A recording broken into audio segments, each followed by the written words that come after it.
Olá a todos, para dar início à nossa análise semanal, vamos dar uma olhada agora aqui no desempenho do Ibovespa durante a semana.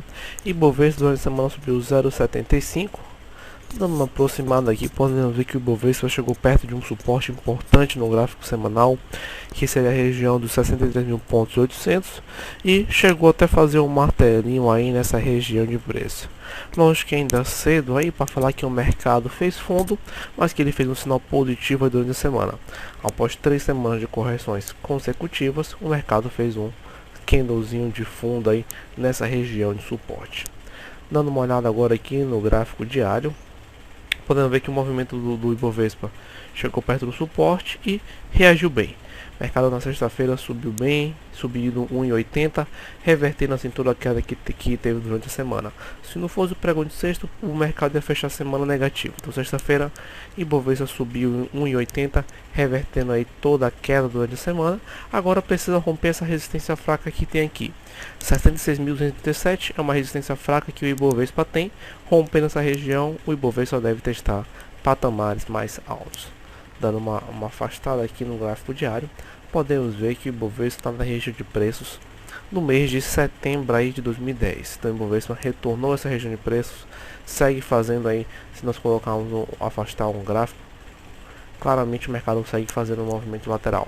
Então, apesar das últimas correções, de um início do ano ruim, graficamente falando, o Ibovespa segue fazendo um movimento lateral aí no prazo maior.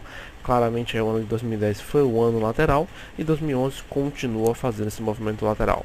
Agora é aguardar o fim desse movimento lateral de um prazo maior e torcer para que o mercado entre numa tendência definida de prazo maior. Então, num prazo maior, lateralizado o Ibovespa, 2010 foi um ano lateral, 2011 continua aí lateralizado o Ibovespa no curto prazo. Dando uma olhada aí o Dow Jones, podemos ver que o Dow Jones segue fazendo um belo movimento ascendente desde aí de dezembro, que não faz nenhuma correção significativa. Aí janeiro ele chegou a fazer um dia de correção boa, caiu cerca de 1,40, foi no dia que saiu a divulgação do seu PIB, mas assim o Dow Jones continua forte, recuperou e deve brigar nessa resistência dos 12.322 pontos. Então Dow Jones segue caminhando, fazendo mais uma alta e deve brigar nessa resistência dos 12.320 pontos, deve continuar seu movimento ascendente. Dando uma olhada na semana, o Dow Jones subiu 1,50 durante a semana, desempenho aí praticamente do dobro aí do mercado nacional. O Dow Jones segue fazendo um movimento ascendente bem forte de alta, como podemos ver, e continua seu forte movimento ascendente até então, sem nenhum sinal de cansaço.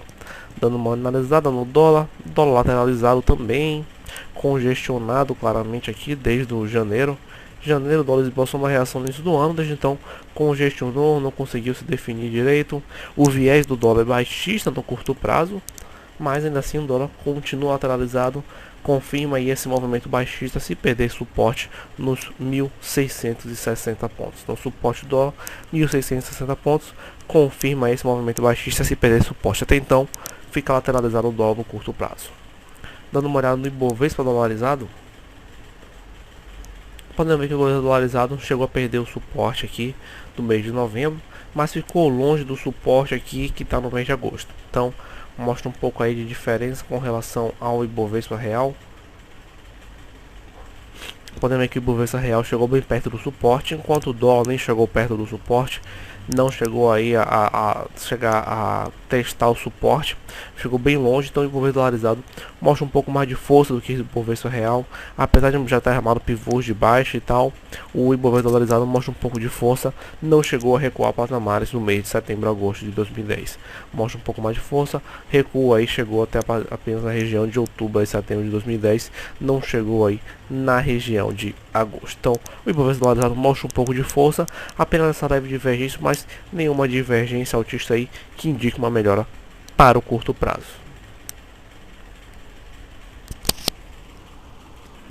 Dando agora uma olhada nos contratos em aberto por parte dos estrangeiros, podemos ver aí que apesar da melhora durante a semana aí do Ibovespa, os contratos estrangeiros continuam aí cedendo. Tivemos uma melhora também no último dia, saímos da posição de 50 mil contratos e voltamos à posição de 43 mil contratos.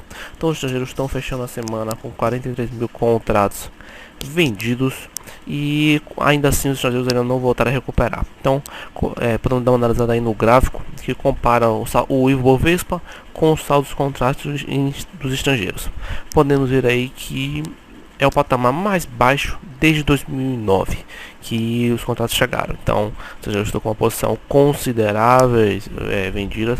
É uma posição aí que tivemos aí durante a crise. Durante a crise, claro, ficou mais vendido, mas chegamos a essa região de preço só apenas durante a crise de 2008. Então, realmente, em 2009 o mercado se encontra, os estrangeiros se encontram bem vendidos os contratos futuros. Enquanto não tiver uma melhora, ainda fico preocupado. Então, fechamos a semana com 43 mil contratos vendidos.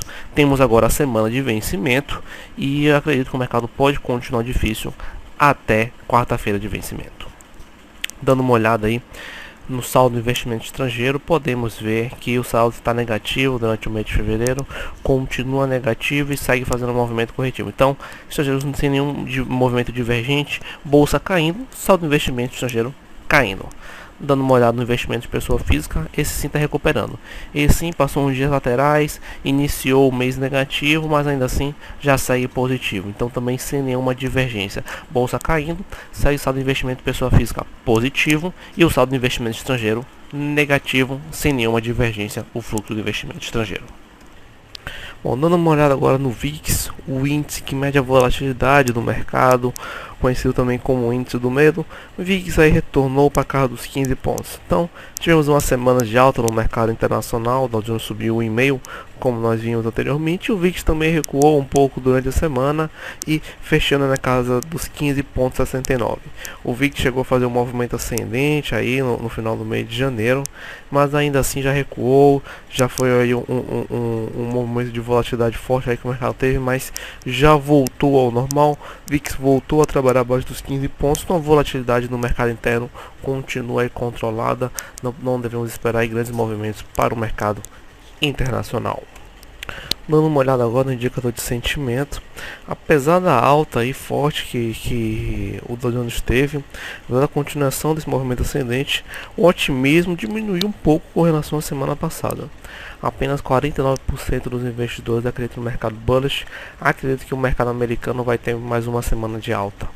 23% acreditam no mercado neutro e 26% acreditam no mercado bearish. Então, diminuiu um pouco, continua elevado, sim, na região de 50% é uma região elevada, mostra aí que metade pelo menos está acreditando na continuidade dessa alta, mas diminuiu um pouquinho aí com relação à semana passada. Normalmente esse indicador só vinha aumentando de acordo com as altas americanas, mas mudou um pouco aí o sentimento aí do investidor estrangeiro. Alguns aí diminuíram a posição, particularmente já estão acreditando que esse movimento altista pode estar diminuindo. Então, 49% dos investidores acreditam aí no mercado bullish. Contra dezembro aí chegamos à região aí de 63% e desde lá então veio recuando aí o otimismo do investidor americano.